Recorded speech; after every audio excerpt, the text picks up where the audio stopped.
జరిగినటువంటి graduate MLC ఎన్నికల్లో 100కి 100% 100% strike rate తోటి మరి పేరాబత్తుల రాజశేఖర్ గారిని గెలిపించాలనేటువంటి కృత నిశ్చయం ఇవాళ గోదావరి జిల్లాల్లో పట్టభద్రుల్లో అడుగడుగున కూడా కనిపిస్తున్నటువంటి పరిస్థితి.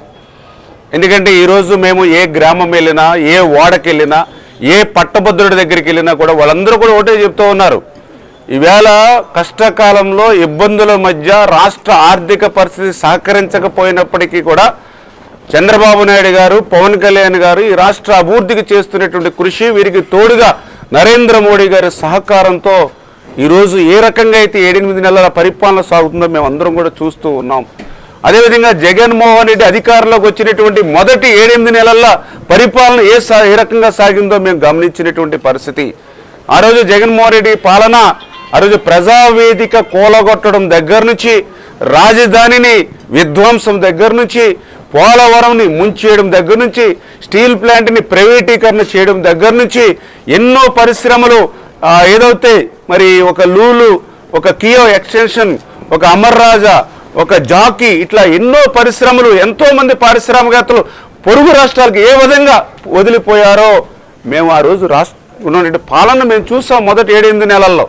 కానీ ఈరోజు తెలుగుదేశం, జనసేన, బీజేపీ అధికారంలోకి వచ్చాక ఈ 7-8 నెలల్లో మళ్ళీ రాజధాని నిర్మాణం పోలవరం కోసం 15,000 కోట్ల రూపాయలు, అదేవిధంగా మళ్ళీ పోలవరం ప్రాజెక్టుకు సంబంధించి మరి అదేవిధంగా మరి 12,157 కోట్లు, అమరావతికి మరి 15,000 కోట్ల రూపాయలు, అదేవిధంగా స్టీల్ ప్లాంట్ ప్రైవేటీకరణ నిలుపుదల కోసం నరేంద్ర మోడీ గారి సహకారంతో 10,500 కోట్ల రూపాయలు ఇట్లా నిధులు తీసుకురావడంతో పాటు మరి పెద్ద ఎత్తున మళ్ళీ పరిశ్రమలను, పారిశ్రామికలను రాష్ట్రానికి తీసుకొచ్చి రాబోయేటువంటి 5 సంవత్సరాల్లో 20 లక్షల ఉద్యోగాలు నిరుద్యోగ యువకులకి ఇవ్వాలనేటువంటి ఆలోచనతో ఈ ప్రభుత్వం ఏదైతే పనిచేస్తుందో, గతంలో మరి ఏ పుణ్య కార్యక్రమాలకు కానీ లేకపోతే ఏ శుభ కార్యక్రమాలకి వెళ్ళాలన్నా బయటికి వెళ్తే మళ్ళీ ఇంట్లో వచ్చేంత వరకు కూడా మాకు గ్యారంటీ ఉండనటువంటి పరిస్థితి.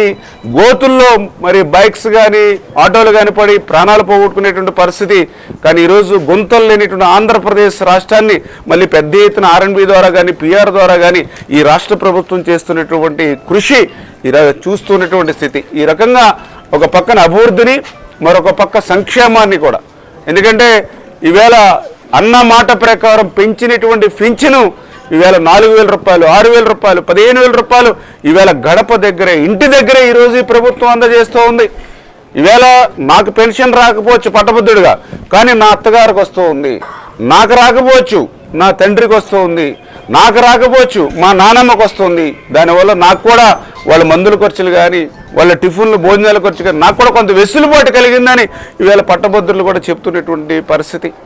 అదేవిధంగా ఏదైతే DSC అంటే ఇవాళ పట్టభద్రులు కూడా చెప్తూ ఉన్నారు, DSC అంటే చంద్రబాబు, చంద్రబాబు అంటే DSC.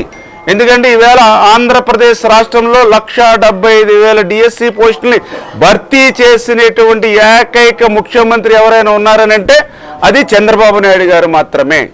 అందుకే ఈరోజు మళ్ళీ అధికారంలోకి వచ్చాక మళ్ళీ 16,000 పోస్టుల DSCలకి ఆ రోజు మొదటి సంతకాన్ని చేశారు. మరి అదేవిధంగా మన లోకేష్ బాబు గారు కూడా చెప్పారు, ఏదైతే ఈ యొక్క ఎలక్షన్ కోడ్ మూసిన వెంటనే ఆ యొక్క DSC నోటిఫికేషన్ ఇచ్చి వచ్చే విద్యా సంవత్సరానికి ముందే మరి ఆ యొక్క DSC పోస్టుల్ని భర్తీ చేస్తామని చెప్పి మరి ఎవరైతే మన లోకేష్ బాబు గారు కూడా చెప్పినటువంటి పరిస్థితి. కానీ ఇవన్నీ మేము ఏదో శాసనసభ్యులుగానో మంత్రులుగానో చెప్పట్లా.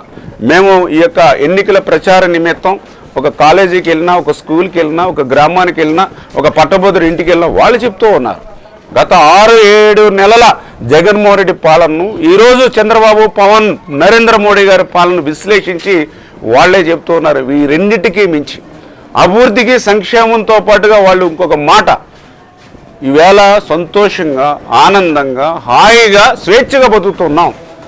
గత జగన్మోహన్ రెడ్డి పాలన అంతా కూడా కక్షలు, కేసులు, వేధింపులతోటే ఆయన పాలన సాగినటువంటి పరిస్థితి.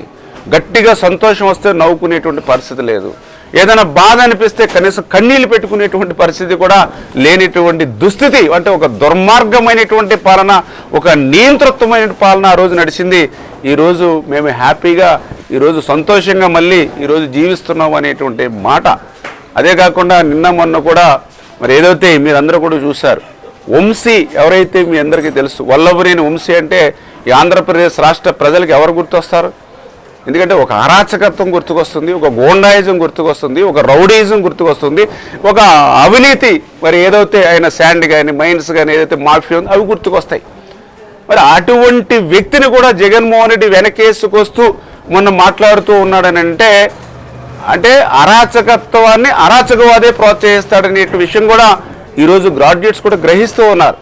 అంటే ఈవేళ తెలుగుదేశం, జనసేన, బీజేపీకి సంబంధించినటువంటి గ్రాడ్యుయేట్ ఎమ్మెల్సీని గెలిపించడం ద్వారా ఖచ్చితంగా అటువంటి అరాచకత్వానికి ఫుల్ స్టాప్ పెట్టాలి అనేటువంటి కృతనిశ్చయం కూడా. అందులో కూడా ఏ రకంగా మరి ఈ యొక్క వల్లభనేని వంశీ ఆ రోజు దేవాలయం లాంటి, ఎందుకంటే ప్రతి పార్టీకి కూడా ఆఫీస్ అంటే ఒక దేవాలయం. వీళ్ళ ఆంధ్రప్రదేశ్ రాష్ట్రంలో కాదు, మిమ్మల్ని అడుగుతూ ఉన్నా, భారతదేశంలో ఎక్కడైనా ఏ పార్టీ ఆఫీస్ మీదైనా దాడి జరగడం మీరు చూసారా? ఆంధ్రప్రదేశ్ రాష్ట్రం కంటే ఉత్తరప్రదేశ్, బీహారు ఎంతో వైలెన్స్ ఉన్నటువంటి రాష్ట్రాలు మీరు చూశారు. మరి అటువంటి రాష్ట్రాల్లో కూడా ఏ ఎదుటి పార్టీ ఆఫీసుని దాడి చేయడం, దహనం చేయడం ఎక్కడైనా చూసారా మీరు? ఒక్క ఆంధ్రప్రదేశ్ రాష్ట్రంలో కొన్ని అది ఏదైనా మారుమూల ఉందా పార్టీ ఆఫీసు? నేషనల్ హైవేకి పక్కన ఉన్నటువంటి పార్టీ ఆఫీస్ మీద యథేచ్ఛగా 5 గంటలు దాడి చేసి పార్టీ ఆఫీసుని తగలబెడితే ఈవేళ అటువంటి వ్యక్తిని ఏ ముఖం పెట్టుకుని జగన్మోహన్ రెడ్డి వెనకేసుకొస్తాడు? ఆ రోజు తప్పు చేయడం కాదు, ఆ తప్పు నుంచి బయటపడడానికి ఆ రోజు ఒక కంప్లైంట్ ఎవరిచ్చారు? పార్టీ ఆఫీసులో పనిచేస్తున్నటువంటి ఒక ఆపరేటర్, ఒక దళిత బిడ్డ, ఆ రోజు తన మీద జరిగినటువంటి దాడి మీద అతను కంప్లైంట్ చేస్తే మళ్ళీ ఈరోజు మరి జగన్మోహన్ రెడ్డి మళ్ళీ మరి ఎవరైతే ఆ వంశీ సాయంతో ఆ కంప్లైంట్ ఇచ్చినటువంటి దళిత బిడ్డని మళ్ళీ కిడ్నాప్ చేసి, సిగ్గు ఉండాలి. నేను రోజు వీడియోస్ ఉన్నాయి, ఏదైతే సీసీ ఫుటేజీలు ఉన్నాయి.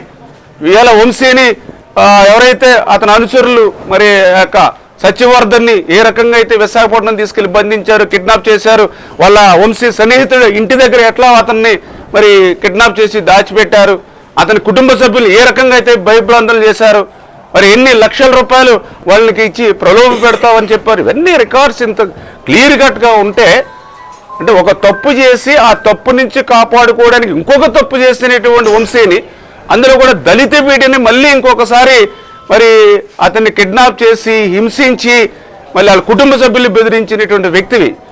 అంటే ఈ రకంగా వంశీ ఇంతకుముందు కూడా తెలుసు మీకు, మహిళల వ్యక్తిత్వాన్ని కూడా ఏ రకంగా కించపరిచేటువంటి మాటలు ఏ రకంగా మాట్లాడాడు. అంటే మహిళల కంటే దళితుల కంటే కూడా వల్లభనేని వంశీ ఎట్లా ఎక్కువయ్యాడు జగన్మోహన్ రెడ్డికి. అంటే ఇవన్నీ గ్రాడ్యుయేట్స్ గమనిస్తూ ఉన్నారు. గ్రాడ్యుయేట్స్ అంటే ఏంటి? విజ్ఞులు పట్టభద్రులు అంటే అన్నీ కూడా వాచ్ చేస్తూ ఉన్నారు వాళ్ళు. అంచేత జగన్మోహన్ రెడ్డి 5 సంవత్సరాల పాలన విసికెత్తి అతనికి 11 సీట్లు ఇచ్చినా కూడా ఆయన బుద్ధి మారలేదు, ఆయన పరిస్థితి మారలేదు. మళ్ళీ ఇంకొకసారి కనుక అటువంటి వాళ్ళకి మళ్ళీ మనం ఏదైనా అవకాశం ఇస్తే రాష్ట్రం మళ్ళీ సర్వనాశనం అయిపోయేటువంటి పరిస్థితి. అంతేకాకుండా మొన్న పెట్టుబడుల క్రితం మరి లోకేష్ గారు కానీ, చంద్రబాబు నాయుడు గారు కానీ, లేదా పవన్ కళ్యాణ్ గారు కానీ పెట్టుబడుల కోసం ప్రయత్నిస్తూ ఉంటే పారిశ్రామికవేత్తలు అందరూ కూడా ఒకటి అడుగుతున్నారు, మళ్ళీ ఈ రాష్ట్రంలో జగన్ రాడనేటువంటి గ్యారంటీ ఇవ్వండి, మేము పెట్టుబడులు పెడతామని. అంటే ఎంత స్థాయికి జగన్మోహన్ రెడ్డి అరాచకమైన పాలన ఆంధ్రప్రదేశ్ రాష్ట్రంలో పోయింది. అంటే ఇట్లా చెప్పుకుంటూ పోతే ఇవన్నీ కూడా విశ్లేషిస్తూ ఉన్నారు పట్టభద్రులు, గ్రాడ్యుయేట్స్. ఖచ్చితంగా రేపు రాబోయేటువంటి రోజుల్లో శాసన మండలిలో కూడా ఎన్డీఏ కూటమికి స్పష్టమైనటువంటి మెజారిటీ ఉండాలి. ఎందుకంటే ఈవేళ ప్రజలందరూ కూడా 164 సీట్లు ఇచ్చి ఈవేళ అసెంబ్లీలో మిమ్మల్ని అందరూ కూడా ఆశీర్వదించారు మమ్మల్ని.